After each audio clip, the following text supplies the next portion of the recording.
Have you ever wondered why certain memories from your past still affect how you think, feel, and act today? Sometimes in ways you don't even notice? Maybe you find yourself pulling away from people, overreacting to small stress, or feeling stuck in a loop of anxiety or shame. If this sounds familiar, you might not just be dealing with stress. You might be facing something called complex trauma. Welcome back to Psyche Unveiled. In this video, we're going to unpack what complex trauma really is, the signs and symptoms to watch for, and most importantly, the healing paths that can help you reclaim your life.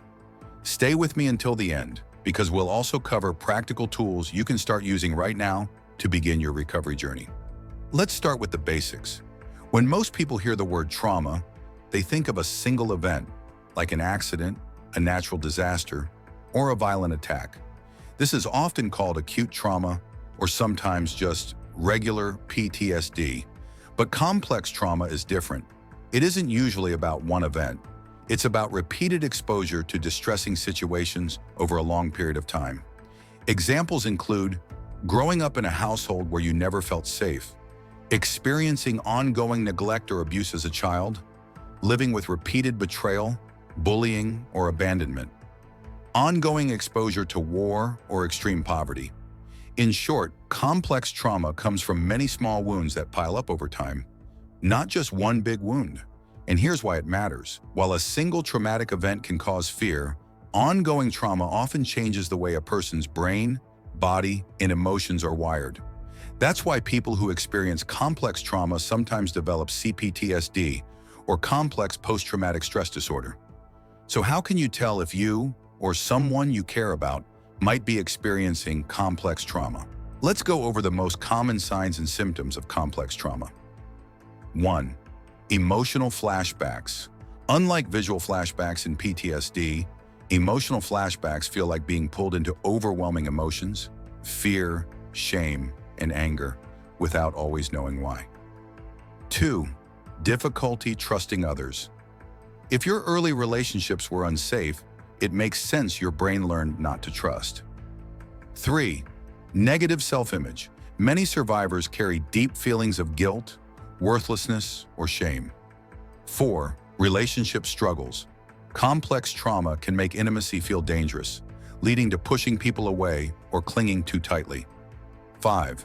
Hypervigilance, always feeling on guard, as if something bad is about to happen. 6.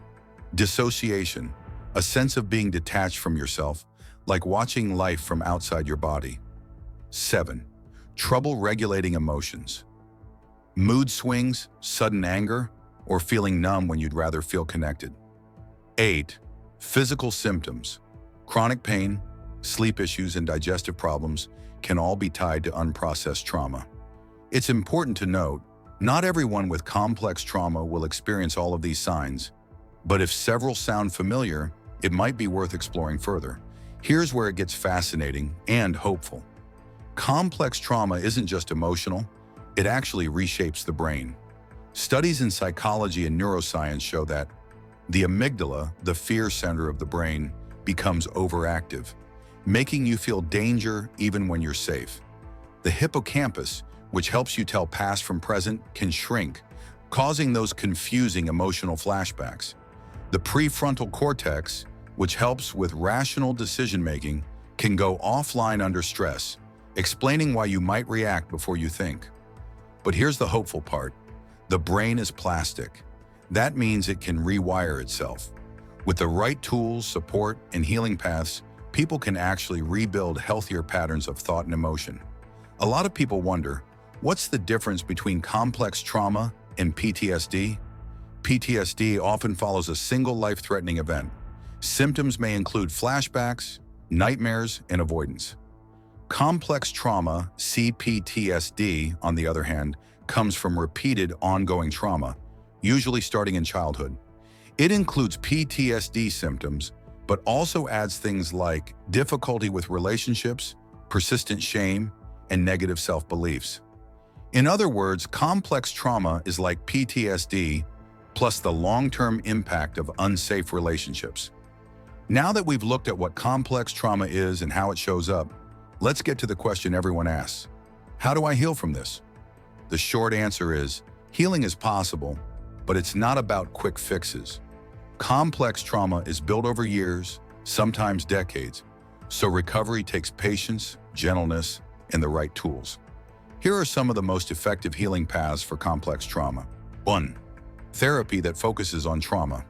Traditional talk therapy can help, but many people with complex trauma need approaches that go beyond words.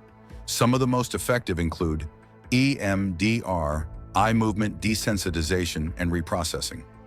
This technique helps the brain reprocess traumatic memories so they no longer feel overwhelming. Somatic experiencing focuses on the body, helping release tension stored in the nervous system. Cognitive behavioral therapy, CBT, useful for spotting negative thinking patterns that grew out of trauma. 2. Internal family systems, IFS. This is a newer therapy that has been a game changer for many trauma survivors. IFS says we all have parts inside us, like the anxious part, the angry part, the critical part, or the part that just wants to hide. When we've lived through trauma, some of these parts get stuck in survival mode. For example, the protective part might push people away to keep us safe. The numbing part might make us overeat, scroll endlessly, or shut down emotions. The inner critic part might constantly shame us to prevent rejection.